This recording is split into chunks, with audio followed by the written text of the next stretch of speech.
Welcome back. Business owners are counting the cost after the mass looting and damage to property of the last few days. Soweto businessman and property developer Michael Nkuna's Masingita Group of Companies owns the Jabulani and Protea Glen malls, among other properties, and those were looted and vandalized earlier in the week. He says he's disappointed about the recent events. He joins me now via the phone line because we've been battling with the connection, and he's in Morocco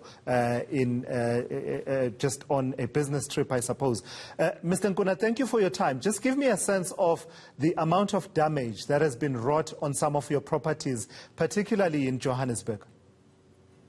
Well, look, thanks very much, Thulasizwe, and your viewers out there.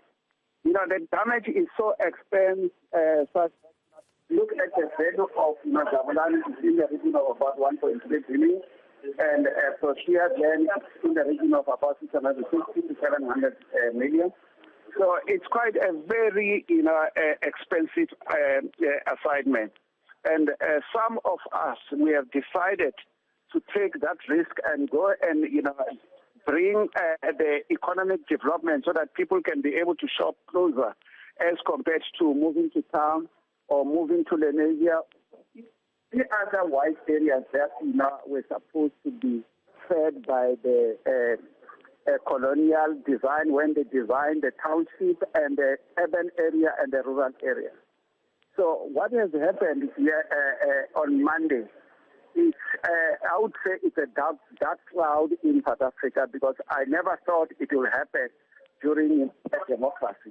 But I've seen it happen in 1976, though in 1976 when it happened,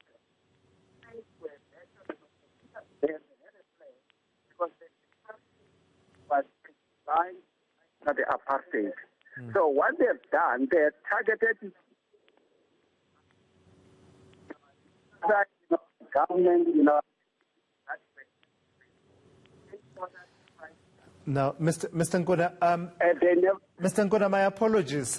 Your line keeps fading from time to time, and it's really letting us down because we want to hear your reflections. Because, as you and I speak, we are showing some of the visuals that were captured by our cameras at the Jabulani Mall. And I imagine just your emotion when you were watching all of this unfolding on television. So let's see if we can try, and perhaps you can recap for me the figures that you mentioned in terms of the amount of damage in rands and cents, but also importantly bring into that the number of jobs that have been lost.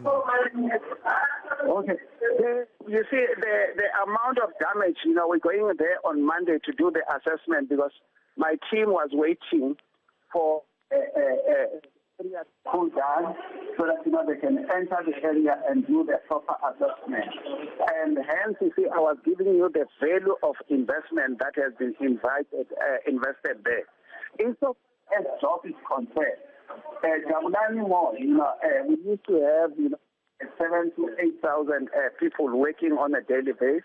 And as of now, those people, they don't have employment.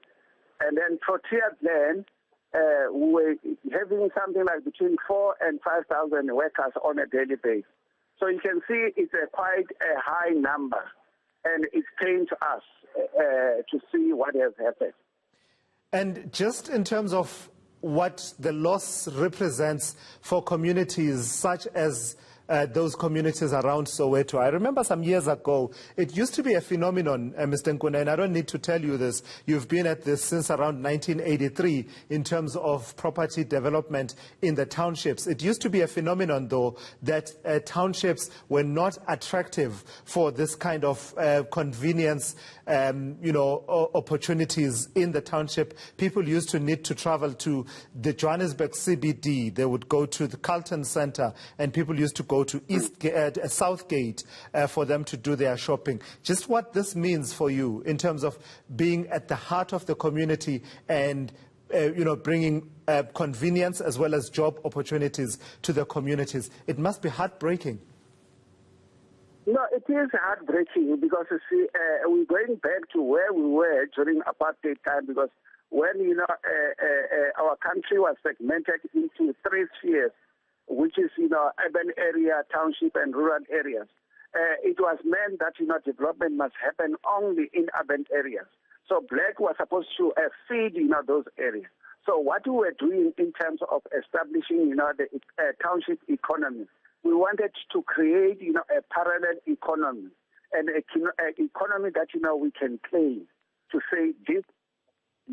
Because if you look since 1994, our new dispensation hasn't created even a single town. So we wanted to create, town within where we live in. Hence, this kind of development. And if you have checked, in those areas, we're even trying to create, a secondary economy. Because people around Jabulani, they were starting to rezone their houses, which, they were going to earn, big money, and they were able to go and utilize that money to redevelop themselves instead of focusing on what, the government has created in terms of, tenders. Yeah.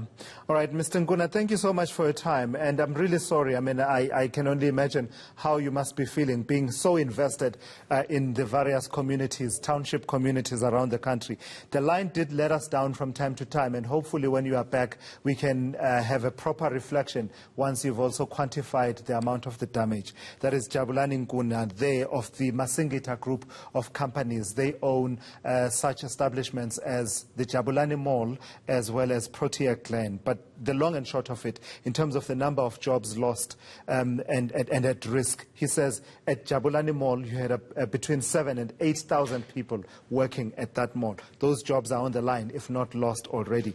At Protea, Glen, 4,000 to 5,000 on a daily basis. Those jobs on the line or probably lost at the moment because of the senseless violence that we have seen and looting over the last few days. Let me take you back